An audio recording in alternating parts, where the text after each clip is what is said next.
Hi, ನಾನು ನಿಮ್ಮ Aishu. Welcome back to my YouTube channel. ಇವತ್ತು ನಿಮಗೆ ರೆಸಿಪಿ ನೋಡ್ತಿದ್ರೆ ಗೊತ್ತಾಗ್ಬೋದು, ತಮ್ಲೈನಲ್ಲಿ ನೋಡಿರ್ತೀರ. ನುಗ್ಗೆ ಸೊಪ್ಪಿನ ಬಸ್ಸಾರು ಮತ್ತು ಪಲ್ಯ ತುಂಬ ಟೇಸ್ಟಿಯಾಗಿ ಹಾಗೆ ತುಂಬ ಸುಲಭವಾಗಿ ಹೇಗೆ ಮಾಡೋದು ಅಂತ ನಾನು ನಿಮಗೆ ತೋರಿಸ್ಕೊಡ್ತಾ ಇದ್ದೀನಿ. ಯಾರೆಲ್ಲ ಸಬ್ಸ್ಕ್ರೈಬ್ ಮಾಡ್ಕೊಳ್ಳದೆ ವಿಡಿಯೋನ ನೋಡ್ತಾ ಇದ್ದೀರೋ ಬೇಗ ಬೇಗ ಹೋಗಿ ಸಬ್ಸ್ಕ್ರೈಬ್ ಮಾಡ್ಕೊಂಡು ಬನ್ನಿ ಅಂತ ಹೇಳ್ತಾ, ಹಾಗಿದ್ರೆ ಈಗ ರೆಸಿಪಿನ ನಾವು ಸ್ಟಾರ್ಟ್ ಮಾಡೋಣ. ನಿಮಗೆಲ್ರಿಗೂ ಗೊತ್ತಿರೋ ಹಾಗೆ ನುಗ್ಗೆ ಸೊಪ್ಪು ಆರೋಗ್ಯಕ್ಕೆ ತುಂಬಾ ಒಳ್ಳೆಯದು. ಇದರಲ್ಲಿ ಹೈ ಪ್ರೋಟೀನ್ ಮತ್ತು ಕ್ಯಾಲ್ಶಿಯಂ ಇರೋದ್ರಿಂದ ಮೂಳೆಗಳಿಗೆ ತುಂಬಾ ಬಲ ಕೊಡುತ್ತೆ. ಜಾಯಿಂಟ್ಸ್ ಪೇನ್ ಇರೋರಿಗೆಲ್ಲ ಇದು ತುಂಬಾ ಒಳ್ಳೆಯದು. ಹಾಗೆ ಐ ಬಿ ಪಿ ಇರೋರಿಗೂ ಕೂಡ ಇದು ತುಂಬಾ ಒಳ್ಳೆಯದು. ಬಿ ಪಿನ ಕಂಟ್ರೋಲ್ ಇಡುತ್ತೆ. ಹಾಗೆ ಶುಗರ್ ಪೇಷಂಟ್ಸ್ಗಳಿಗೂ ತುಂಬ ಒಳ್ಳೆಯದು ಮತ್ತು ಇಂಡೈಜೆಷನ್ಗೂ ಕೂಡ ಇದು ಹೆಲ್ಪ್ ಮಾಡುತ್ತೆ. ಇನ್ನು ತುಂಬಾ ಹೆಲ್ತ್ ಬೆನಿಫಿಟ್ಸ್ ಇದೆ. ಮಿಸ್ ಮಾಡದೆ ಇದನ್ನು ವಾರಕ್ಕೆ ಒನ್ ಆರ್ 2 ಟೈಮ್ಸ್ ಆದರೂ ಮಿಸ್ ಮಾಡದೆ ಮಾಡ್ಕೊಳ್ಳಿ. ಹಾಗೆ ಬಾಣಂತಿಯರಿಗೂ ಇದು ತುಂಬಾ ಒಳ್ಳೆಯದು. ಮಿಲ್ಕ್ ಪ್ರೊಡಕ್ಷನ್ ಜಾಸ್ತಿ ಆಗೋದಕ್ಕೆ ಹೆಲ್ಪ್ ಆಗುತ್ತೆ. ಸೊ ನೀವು ಕೂಡ ಇದನ್ನು ಮಾಡಿಕೊಂಡು ಟ್ರೈ ಮಾಡಿ ನೋಡಿ. ನಾನಿಲ್ಲಿ ಎಳೆದು ನುಗ್ಗೆ ಸೊಪ್ಪು ತೊಗೊಂಡಿದ್ದೀನಿ. ನೀವು ಬಲ್ತಿರೋ ನುಗ್ಗೆ ಸೊಪ್ಪನ್ನ ತೊಗೊಂಡ್ರೆ ಸ್ವಲ್ಪ ಕಹಿ ಆಗುತ್ತೆ. ನಮಗೆ ಬಲ್ತಿರೋ ಸೊಪ್ಪೆ ಅವೈಲೇಬಲ್ ಇರೋದು, ಕಹಿ ಇರೋದು ಹೇಗೆ ಮೇಡಮ್ ಮಾಡೋದು ಅಂತ ಕೇಳಿದ್ರೆ, ಒನ್ ಟೈಮ್ ಬೇಯಿಸ್ಕೊಂಡು ನೀರನ್ನ ಚೆಲ್ಬಿಟ್ಟು ಇನ್ನೊಂದು ಟೈಮ್ ಬೇಯಿಸ್ಕೊಂಡು ಮಾಡಿ, ಅವಾಗ ಕಹಿ ಇರಲ್ಲ. ನೋಡಿ, ನಾನಿಲ್ಲಿ ಎಳೆ ಸೊಪ್ಪನ್ನ ತೊಗೊಂಡಿದ್ದೀನಿ. ಅದನ್ನ ಚೆನ್ನಾಗಿ ಬಿಡಿಸ್ಕೊಂಡು ಅದಕ್ಕೆ ಸ್ವಲ್ಪ ತೊಗರಿಬೇಳೆ, ಹೆಸರು ಕಾಳನ್ನ ತೊಳೆದು ಸೇರಿಸ್ಕೊತಾ ಇದ್ದೀನಿ. ಹಾಗೆ ಒಂದು 6 ಹಸಿಮೆಣಸಿನಕಾಯಿ, ಒಂದು 5 ಬೆಳ್ಳುಳ್ಳಿನ ಸಿಪ್ಪೆ ಬಿಡಿಸಿದ್ದನ್ನು ಸೇರಿಸ್ತಾ ಇದ್ದೀನಿ. ಹಾಗೆ ಒಂದು ಟೊಮೊಟೊ ಸೇರಿಸ್ತಾ ಇದ್ದೀನಿ. ಹಾಗೆ ಅದು ಬೇಯೋದಕ್ಕೆ ಸ್ವಲ್ಪ ಉಪ್ಪನ್ನು ಕೂಡ ಸೇರಿಸ್ಕೊತಾ ಇದ್ದೀನಿ. ಹಾಗೆ ಸ್ವಲ್ಪ ಅರಿಶಿನ ಪುಡಿದನ್ನು ಕೂಡ ಸೇರಿಸ್ಕೊಂಡು ಅದು ಬೇಯೋ ಅಷ್ಟು ಎಷ್ಟು ಬೇಕೋ ಅಷ್ಟು ನೀರನ್ನು ಕೂಡ ಸೇರಿಸ್ಕೊಂಡು ಒಂದು 3 to 4 ವಿಜಿಲ್ಸ್ ಅದನ್ನು ಕೂಗಿಸ್ಕೊಳ್ಳಿ. ಯಾಕೆಂದರೆ ಬೇಳೆನೂ ಚೆನ್ನಾಗಿ ಬೇಯಬೇಕಲ್ವ.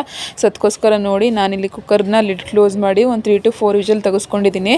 ತೆಗೆಸ್ಕೊಂಡಾದಮೇಲೆ ನಾನಿಲ್ಲಿ ಸಪ್ರೇಟ್ ಮಾಡ್ತಾಯಿದ್ದೀನಿ ನೀರನ್ನು ಮತ್ತು ಸೊಪ್ಪನ್ನು. ಯಾಕೆಂದರೆ ಇದು ಬಸ್ಸಾರು ಮಾಡ್ತಿರೋದ್ರಿಂದ ಪಲ್ಯ ಸಪ್ರೇಟ್ ಮಾಡಬೇಕಲ್ವ, ಅದಕ್ಕೆ ಅದನ್ನು ಸಪ್ರೇಟಾಗಿ ಮಾಡಿ ಇಟ್ಕೊಂಡಿದ್ದೀನಿ. ಹಾಗೆ ಅಲ್ಲಿ ನಾವು ಬೇಯಕ್ಕೆ ಹಾಕಿದ್ದಲ್ವ ಹಸಿಮೆಣಸಿನ್ಕಾಯಿ, ಬೆಳ್ಳುಳ್ಳಿ, ಟೊಮೊಟೊ, ಅದನ್ನೆಲ್ಲ ಸಪ್ರೇಟಾಗಿ ಮಿಕ್ಸರ್ ಜಾರ್ಗೆ ನೋಡಿ ತೆಗೆದು ಹಾಕ್ಕೊಂಡಿದ್ದೀನಿ. ಮತ್ತು ಇಲ್ಲಿ ಒಂದು ಈರುಳ್ಳಿನ ಕಟ್ ಮಾಡಿ ಸೇರಿಸ್ಕೊತಾ ಇದ್ದೀನಿ. ಹಾಗೆ 1 ಇಂಚಷ್ಟು ಹುಣಸೆ ಹಣ್ಣನ್ನು ಕೂಡ ಸೇರಿಸ್ಕೊತಾ ಇದ್ದೀನಿ. ಹಾಗೆ ಸ್ವಲ್ಪ ತೆಂಗಿನ ತುರಿನೂ ಕೂಡ ಸೇರಿಸ್ಕೊಂಡಿದ್ದೀನಿ. ಹಾಗೆ ನಾವು ಸೊಪ್ಪನ್ನ ಬೇಯಿಸಿ ಇಟ್ಕೊಂಡಿರ್ತೀವಲ್ಲ ಸಪ್ರೇಟ್ ಮಾಡಿ, ಆ ಸೊಪ್ಪನ್ನ ಸ್ವಲ್ಪ ಹಾಕ್ಕೊಳ್ಳಿ. ಹಾಗೆ ಇದಕ್ಕೆ ಸ್ವಲ್ಪ ಕೊತ್ತಂಬರಿ ಸೊಪ್ಪನ್ನು ಕೂಡ ಹಾಕಿದ್ದೀನಿ. ಹಾಗೆ ಸೊಪ್ಪು ಬೇಯಿಸಿದ ನೀರಿರುತ್ತಲ್ವ ಇದಕ್ಕೆ ಅದನ್ನೇ ಹಾಕ್ಕೊಂಡು ಚೆನ್ನಾಗಿ ರುಬ್ಕೊಳ್ಳಿ. ಚೆನ್ನಾಗಿ ಈ ಥರ ರುಬ್ಕೊಂಡ್ರೆ ಸಾಕಾಗುತ್ತೆ. ಈ ರೀತಿ ಮಿಶ್ರಣ ಬಂದರೆ ಇದು ಸಾಂಬಾರಿಗೆ ರೆಡಿಯಾಗಿರುತ್ತೆ.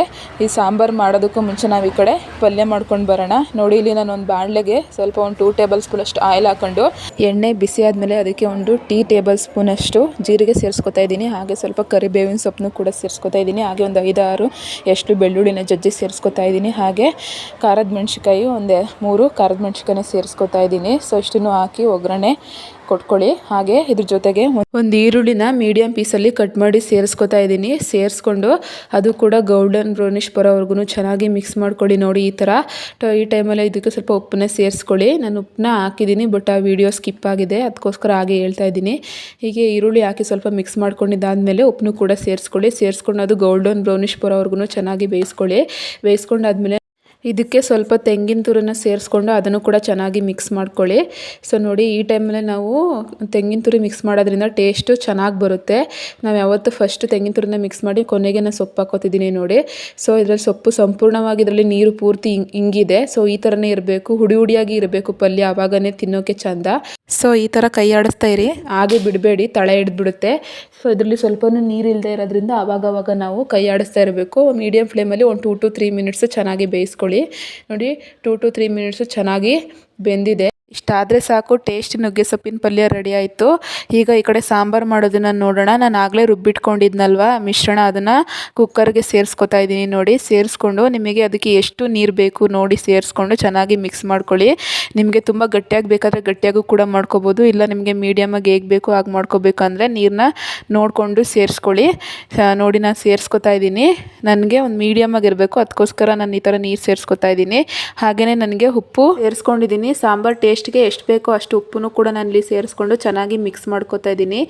ಮಿಕ್ಸ್ ಮಾಡಿ ಅದು ಕುದಿ ಬರೋವರೆಗೂ ಚೆನ್ನಾಗಿ ಕುದಿಸ್ಕೋಬೇಕಾಗುತ್ತೆ. ಸೊ ಇಷ್ಟಾದರೆ ಸಾಂಬಾರು ರೆಡಿಯಾಗಿರುತ್ತೆ. ಬಟ್ ಫೈನಲಿ ಒಂದು ಒಗ್ಗರಣೆ ಕೊಟ್ಕೊಂಡ್ರೆ ಇನ್ನೂ ತುಂಬ ಟೇಸ್ಟಿಯಾಗಿ ನುಗ್ಗೆ ಸೊಪ್ಪಿನ ಸಾಂಬಾರು ರೆಡಿಯಾಗುತ್ತೆ. ನೋಡಿ, ನಾನು ಕೊನೆಗೆ ಒಗ್ಗರಣೆ ಕೊಟ್ಕೋತಾ ಇದ್ದೀನಿ. ಒಂದು 2 ಟೇಬಲ್ ಸ್ಪೂನ್ ಅಷ್ಟು ಆಯಿಲ್ನ ಹಾಕ್ಕೊಂಡಿದ್ದೀನಿ.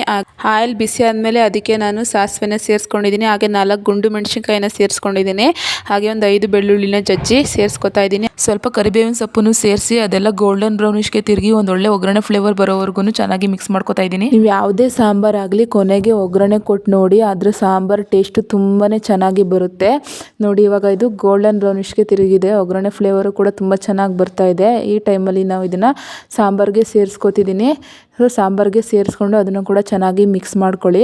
ನೀವು ಇದು ಮಿಕ್ಸ್ ಮಾಡಿಕೊಂಡು ಸೊ ಅದು ಲಾಸ್ಟ್ ನೀವು ಸರ್ವ್ ಮಾಡೋವರೆಗೂ ಇದನ್ನು ಕುಕ್ಕರ್ದು ಅಥವಾ ನೀವು ಯಾವ ಪಾತ್ರೆ ಆದರೂ ಲಿಡ್ ಕ್ಲೋಸ್ ಮಾಡಿ ಇರಿ, ಆಗ ಒಗ್ಗರಣೆ ಫ್ಲೇವರು ಕೊನೆವರೆಗೂ ಹಾಗೇ ಇರುತ್ತೆ ನೋಡಿ. ಇವಾಗ ಈ ಸಾಂಬಾರು ಮತ್ತು ಪಲ್ಯನ ನಾನು ಮುದ್ದೆ ಜೊತೆ ಸರ್ವ್ ಮಾಡ್ತಾಯಿದ್ದೀನಿ. ಈ ಬಸ್ಸಾರು ಯಾವುದೇ ಮಾಡಿದ್ರು ಅದ್ರ ಜೊತೆ ಸೂಪರ್ ಕಾಂಬಿನೇಷನ್ ಅಂದರೆ ಮುದ್ದೆನೇ.